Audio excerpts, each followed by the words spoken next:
नमस्कार शेतकरी मित्रांनो, आजच्या शेतीविषयक महत्त्वाच्या बातमीपत्रात तुमचं मनपूर्वक स्वागत आहे। आपण शेतीविषयी महत्त्वाच्या झटपट बातम्या बघूयात। राज्यात निकालानंतर गोंधळ वाढलेला असताना ईव्हीएम बंद होईपर्यंत लढा देणार शरद पवार यांचे प्रतिपादन। त्यानंतर दुसरी महत्त्वाची बातमी आहे, शेतकरी वाचवायचा असेल तर शेती क्षेत्र जीएसटी मुक्त करा अशी महत्त्वाची मागणी या संघटनेने केलेली आहे। त्यानंतर पुढील बातमी आपण बघणार आहोत, गोसेवक आणि गोरक्षक यांच्याविषयी।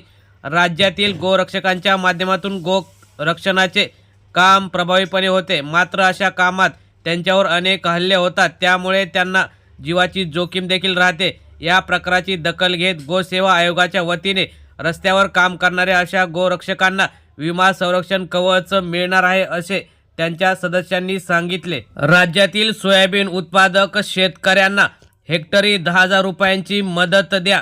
राज्यातील सोयाबीन उत्पादक शेतकरी संकटाने उद्ध्वस्त झाला आहे, त्यामुळे त्याला चांगल्या 10,000 रुपयांची मदत द्या अशी मागणी केलेली आहे। तर मित्रांनो, ह्या होत्या आजच्या झटपट बातम्या।